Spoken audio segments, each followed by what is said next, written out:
Hi, I'm Michael Sansolo, and welcome to Shopping with Michael. Barbecue is one of the most popular ways of cooking, dating all the way back to our prehistoric ancestors who gathered around an open fire pit, roasting the day's hunt or catch. Now, fast forward a couple of million years, and today it's a national phenomenon. 3 of every 4 Americans own a grill or smoker, and a majority use it year-round. While the Stone Age practice evolved slowly over the years, changes in barbecue methods, flavors, recipes, and equipment are now coming fast and furious. An expert will tell us all about those changes right after this. Who makes store brands? We hired a famous detective to find out. He snooped here, and he snooped there. And what he found was, in many cases, the same company that made the national brand made the store brands too. Wow! Then he found that many store brands are made by manufacturers who specialize in store brands, experts in working with retailers to give you great products at great savings. Wow! But most important, he found that store brands have to meet the same government standards as the national brands. What's the difference between store brands and national brands? Usually, only the price. Store brands. Be your own detective. Welcome back. Barbecue may be the original American cuisine, having evolved through the blending of cultures that mirror the melting pot that is our country. The word barbecue is actually a derivative of Caribbean dialect. Barbecue comes from Taino, a pre-Columbian Caribbean language and culture. The word describes the wooden frame on which the meat was smoked. Today there are 4 main styles: the Carolinas, Memphis, Texas, and Kansas City. Each is different in its own way, down to the types of sauces that are used. To tell us more about this, let's say hello to Sean Ludwig. Sean, great to have you here. Sean is a food and tech writer and a photographer who possesses what he proudly calls an enormous appetite for barbecue. It doesn't look like it, but he says it. Now, there's no wonder about this because he hails from Kansas City, Missouri, where he was raised on some of the best barbecue in the United States. Even after moving east, he never lost his desire for smoked meats. And as a result, he's been chowing down in some of the country's best barbecue restaurants for more than 10 years. I'm going to come follow you on this. He's founded and operates NYC BBQ and The Smoke Sheet, 2 online sites and newsletters that examine barbecue culture and events in the Northeast and all across the country. But today we are here to talk about barbecue. So let's start out with these different cuisines, and let's talk about the differences of Carolina, Texas, Memphis, and of course your hometown, Kansas City. Let's start with the obvious. What makes Kansas City the best, which is, I'm sure, what you believe? Well, I would say that it is one of the best because it's hard to be, so focused on just one place. So what's interesting, Kansas City is really about burn-ins, those cut off the brisket, and you smoke them, you give them extra sauce, extra love, and that's what Kansas City is known for, those really sweet, smoky burn-ins. Also known for sauce. Kansas City loves barbecue sauce. All right, let's talk sauce, because we've got a bunch here, and we bought them at a group of different stores, and you see we've got Kansas City, Memphis, Carolina, and some of the colors are very different. But when I am going to the shelf, and I've got a lot of decisions to make because it's what kind of product am I going to barbecue? Is it going to be meat, chicken, turkey? It could be fish. It could be vegetables. There's a huge range. And I see I've got Kansas City and Memphis and Carolina. How do I start making a decision on which sauce to pick? I would think the first thing you want to do is consider what you're actually preparing. What's great about Kansas City's sauce is that it pairs well with nearly everything. It's a tomato-based sauce, and I think you can put it with all kinds of meats and veggies. If you're looking at something like Carolina sauce, which is usually vinegar-based, it's going to be more something like that you'd want to pair with pork, but not necessarily with beef. All right, I have to ask you that because we have 2 Carolina sauces here, and they obviously are a much more yellowish golden color than the other sauces. That would strike me there would be mustard in them also. So Carolinas, you got North Carolina, you got South Carolina, you got different regions in those states that like to fight with each other about what's really barbecue and what's the best sauces. Some people like mustard base, some people like vinegar base. I personally would prefer a vinegar base to a mustard base, but there's, everybody's got their own different tastes. And if you like a mustard, you might pair that with different kinds of items. You might put it on your pork ribs, which is a very interesting idea. Vinegar you would put with maybe pulled pork. And so just depending on what you're actually making, that's where you're going to decide what kind of sauces you want. You also could just buy a variety of sauces and leave them on the table. So if you have a bunch of guests and they have their own style that they prefer, they can try that and pair it with your different meats. And by the way, rubs are also on the shelf. So among all these choices I now have rubs. When would I pick a rub versus a sauce? I think you're actually going to want to pick up both. So you're going to want to put the rub on your meats prior to cooking or smoking, and then you'll want the sauce for after. So you're going to want, and also I think the sauce is great as a choice. Let's say that you overcooked your meat, which I'm not suggesting you would ever. Oh no, I would never make that mistake. Never No, do never, that. no. But if you did happen to do that, you could pair it with sauce, and that would give it an extra, flavor or cover up if you made any mistakes. But you would never do that. All the time. So it's good to know this. Really important to know. All right, so let's deal again. I'm in the aisles of a store and I'm overwhelmed by choice. Is there a default choice you would say go to? Something that's easy. So I'm not thinking, I may have bought salmon. I may have bought hamburger. I might have a variety of things in my cart and I don't want to buy 17 sauces. Is there one that sort of will cut me through everything I need here? I would say that Kansas City sauce. And How did I know we were going for Kansas City? Not to say that it's too much Kansas City pride, but Kansas City sauce does pair with the most kinds of items, most meats, the most veggies. But then again, I wouldn't blame you if you bought two. Kansas City, and you buy something else just in case somebody is not looking for that tomato base. Sean, I have to ask you, what products are appearing in the store these days? Are there new flavors, new ideas that we're seeing out there that are going to change the way we're barbecuing? I don't know if they'll necessarily change the way you're barbecuing, but they might add some new flavors to your mix. So I've been noticing that we're starting to see coffee flavors coming into different barbecue sauces and rubs. Really? Which is really interesting. If you really like coffee, you might be interested in some of the new sauces. And there's also spicier things. If you like heat, there have been really interesting advances adding hot sauces to barbecue sauces. And really, if you really want to get into ghost peppers and habanero peppers and really start upping your, the heat, well, it depends on your audience, of course. It might be something to experiment on yourself first, then later on your audience. Those are really fun, and those are appearing in stores too. I've also been noticing more and more stores are adding pre-sliced vegetables into, just having fresh things available that are already pre-sliced. And I think those actually would be great to add, peppers and onions and corn and things like that, and you can actually smoke those. So you don't necessarily need to just throw them on a grill and just finish them. You could actually let them smoke for a little bit and add a lot more flavor, which is actually very exciting. Boy, it is clear you love what you're doing, Sean. All right, we're going to be right back, and we're going to talk about some of the techniques to prepare our barbecue so that we use these products in the best way possible. We'll be right back. Squirrels know how to save.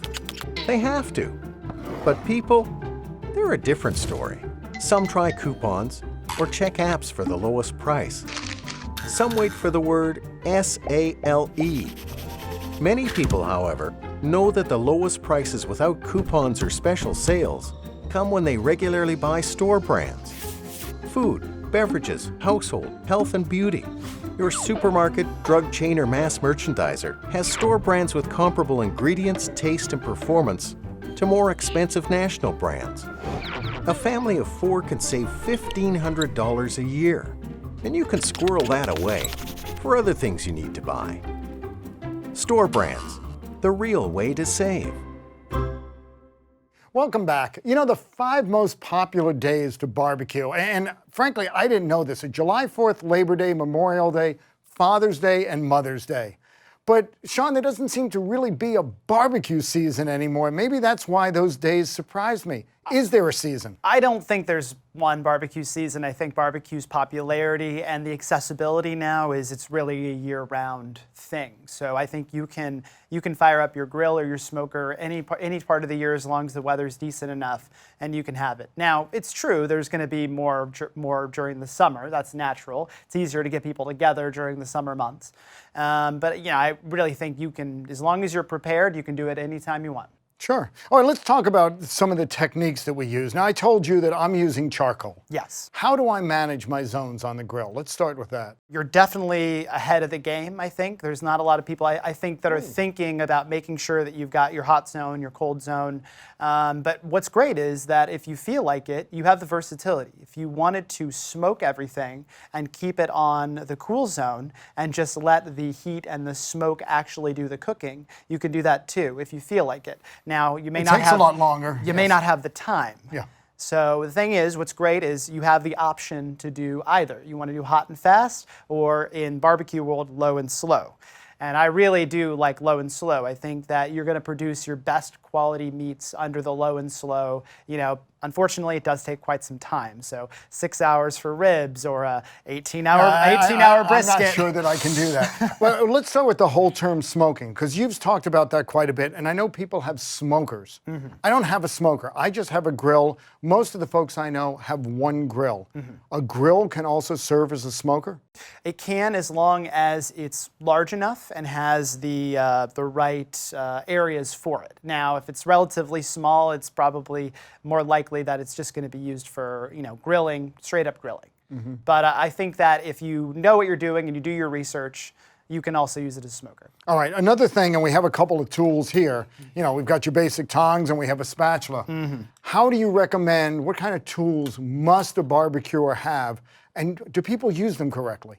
You know what's interesting is you don't actually need that many tools. But one thing that I would highly recommend is a meat thermometer, is making sure that you're able to measure and know where your meat is. Now, some of the best barbecuers in the game actually don't even use them. They're at the point that once you've done enough times, you don't even use the meat thermometer to tell you where things are at. But if you're at a, you know, an amateur, novice, you know, middle level, you're definitely going to want a meat thermometer. What's cool is there's even meat thermometers now that are Bluetooth and Wi-Fi enabled, so you could actually just go inside and it could notify you when it hits a certain temperature. Wow. So I can go in and watch the rest of the baseball game and it will tell me my burgers have hit 160. You could if you want, yes. Although don't leave them sitting for too long unattended. I want to go back to something you said before. How do I use my rubs and my sauces in combination? Because I want to make really tasty food. Sure. How do I do that? So I always recommend making sure that you're using a heavy amount of rub early in the cooking process. So rub down your meats before you actually put them on the grill. And then I would usually recommend the sauces come very late in the process. Maybe you do a little bit of sauce at the very end of the process on the grill and let it finish. But really, the sauces should come very late. You don't want to, you know, cooking and smoldering in the sauce unless you're using a very specific recipe that calls for that. But I would say most of the time, you're going to want these to come late. Now, that's interesting because I think most barbecuers, and I know I have done this, we almost slather up the meat of the chicken with sauce. And we're re-slathering because obviously as we turn, it cooks off, it drips off. Yeah. So you're saying use it at the very end of the cooking I would use it more of a finishing process. Yeah, and so I feel like, yeah, that you can absolutely use it during the process if you want, but a lot of that's going to burn off, right? So a lot of it's going to, you know, burn off, and not much of it's going to maintain on the actual meat itself. So in a way, you're kind of wasting some of your sauce as well. So I'd be very curious. You let me know how that goes if you. Well, also I'm going to use it to cover up my burn marks from now on. One other thing that we had discussed is marinating.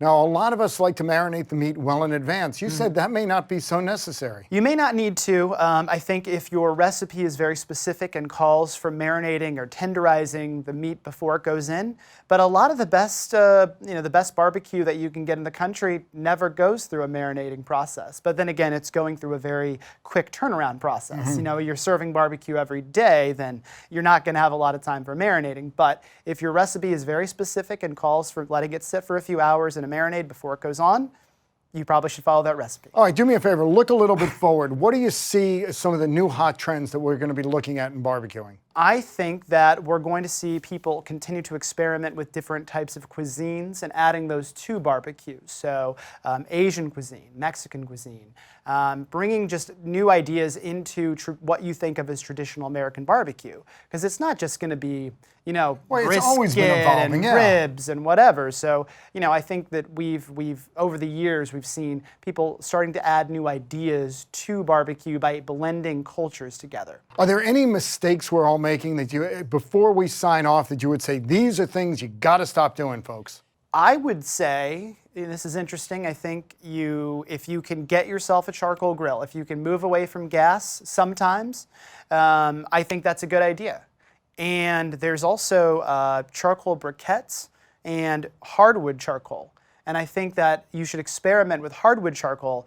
Charcoal briquettes are very convenient, but they're not as flavorful as that real lump wood. It's kind of an ugly mess of wood that you get in hardwood charcoal, but it's really flavorful and real smoky. And but you said you have a technique you like to do where you take a small bag of briquettes or hardwood and you just light the whole bag up. What does that do? There are some brands out there now that are having briquettes in a bag, and you just light the whole bag on fire. It's amazing. You just light the whole thing on fire, and what it does is it seals in all that heat very early, and then all those briquettes get going. And it's great. It's very convenient. I think what's great about this, you've talked about a lot of aspects of barbecuing. It's a fairly easy way of cooking, because as we said, this has been going on for a long time. However, by better using our sauces, better using rubs, better thinking about what we're cooking, even those side dishes, we can make a really, really interesting meal here, can't we? Absolutely. Sean, I want to thank you again for joining us at Shopping with Michael. You gave us some great pointers, certainly for me, on how to be a better barbecue chef, and I will be following your advice. Thank you. No doubt, barbecuing is more popular than ever.